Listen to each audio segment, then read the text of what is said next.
ગોંડલમાં ભાજપના ધારાસભ્યના પુત્ર અને પાટીદાર યુવા નેતાઓ આમને સામને આવી ગયા છે।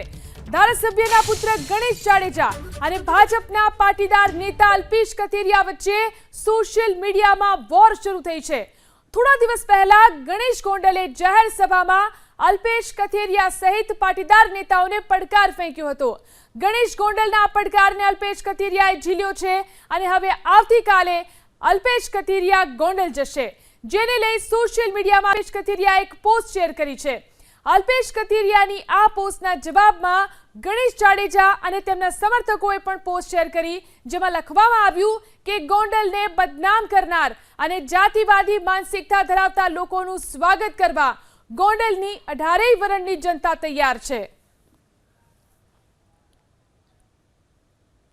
તો આ પોસ્ટ વોરની શરૂઆત થઈ ચૂકી છે। ગણેશ જાડેજાએ આપેલા પડકારને અલ્પેશ કથિરિયાએ ઝીલ્યો છે અને હવે આવતીકાલે અલ્પેશ કથિરિયા ગોંડલ જવાના છે। તેમને પોસ્ટ કરી અને આ જવાબ આપ્યો છે।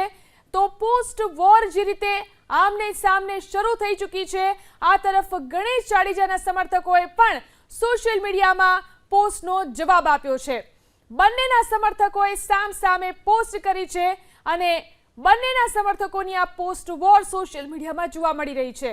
ગોંડલમાં ગણેશ જાડેજા અને અલ્પેશ કથિરિયા વચ્ચે આ પોસ્ટ વોર શરૂ થઈ છે। ગણેશ જાડેજાએ આપેલા પડકારને અલ્પેશ કથિરિયાએ ઝીલ્યો છે।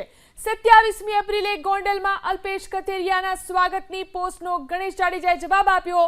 ગોંડલને બદનામ કરનારનું સ્વાગત કરવા ગોંડલની 18 વરણની જનતા તૈયાર છે, તેવો જવાબ ગણેશ જાડેજાએ આપ્યો છે। જાતિવાદી માનસિકતા ધરાવતા લોકોનું સ્વાગત ગોંડલ કરશે તેવી વાત પણ તેમણે કરી છે।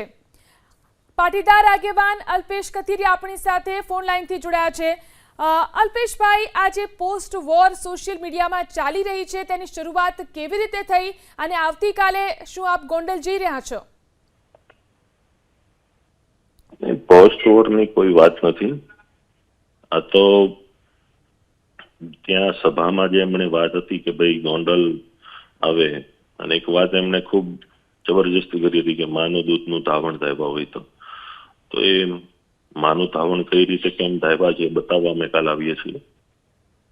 અને જ્યારે સવાલ કોઈ પણ વ્યક્તિના સ્વાભિમાન પર હોય ત્યારે એનો જવાબ આપવો જરૂરી છે। એટલે આવતીકાલે અમે ગોંડલ જશું અને ગોંડલની બજારમાં ફરશું, જે કોઈ પણ સારા સ્થળો છે દરેક સ્થળોની મુલાકાત લેશું।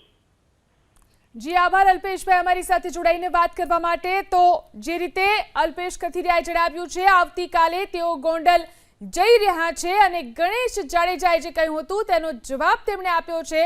આવતીકાલે તેઓ ગોંડલ જશે, ત્યાંના તમામ સ્થળોની મુલાકાત લેશે તેવી વાત અલ્પેશ કથિરિયાએ કરી છે। તો પોસ્ટ વોર જે રીતે શરૂ થઈ છે, અલ્પેશ કથિરિયા અને ગણેશ જાડેજાના સમર્થકો વચ્ચે સોશિયલ મીડિયામાં પોસ્ટ વોર ચાલી રહી છે, સામસામી પોસ્ટ થઈ રહી છે, ત્યારે ગણેશ જાડેજાએ જે પડકાર ફેંક્યો છે તેને અલ્પેશ કથિરિયાએ ઝીલી લીધો છે। તો આ બંને વચ્ચે જે રીતે એકબીજાને પડકાર ફેંકવાનું શરૂ કરવામાં આવ્યું, ગણેશ જાડેજાએ શું પડકાર ફેંક્યો હતો તે પહેલા સાંભળીએ। કોઈનું કલ્યાણ થાય, યુદ્ધ થકી કોઈથી કોઈનું કલ્યાણ થાય, પણ આ ટોળકીને કદાચ યુદ્ધ કરીને કલ્યાણ કરાવવું હોય તો હું ને અલ્પેશ ઢોલરિયા બે ગોંડલમાં જ રહી છી। મારું મકાન આશાપુરા મેઇન રોડ પર ગીતા વિરાન અક્ષરધામ સોસાયટીમાં હું રહું છું। મારી ગાડી તમને રાતે 2 વાગે આપણા ગોંડલના ગ્રામ્ય વિસ્તારની અંદર જોવા મળે અને બપોરે 12 વાગે મારી ગાડી ગોંડલની અંદર આપણા તાલુકાની અંદર જોવા મળે।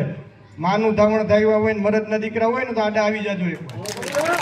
તમારામાં તાકાત હોય, તમે તમારું માનું દૂધ પીધું હોય તો અમારા કાર્યકર્તાનો કોલર પકડીને બતાવો। બાપના બોલથી વાવાઝોડાની જેમ આવી છે કે નથી આવતા? એટલે વધારે વિશેષ મારે આ બાબત ઉપર ચર્ચા નથી કરવી અને હવે દિલથી નક્કી કરી લીધું છે કે દિલ ખોલીને આવવાનું છે, મેદાનમાં ઉતરવાનું છે, ઈંટનો જવાબ પથ્થરથી દેવાનો છે। જેવા દડા ફેંકશે ને એવા છક્કા મારવાની પૂરી તૈયારી। અહીંથી બોલીશ અલ્પેશ કથિરિયા, જિગીસા પટેલ અને મેહુલ બોગરા અને વરુણ પટેલ, તમારા 2 હાથ ઊંચા કરીને હાય હાયના નારા લગાવવાના છે। બોલો, તાકાતથી લગાવી શકશો? અલ્પેશ કથિરિયા, જિગીસા પટેલ, મેહુલ બોગરા, વરુણ પટેલ,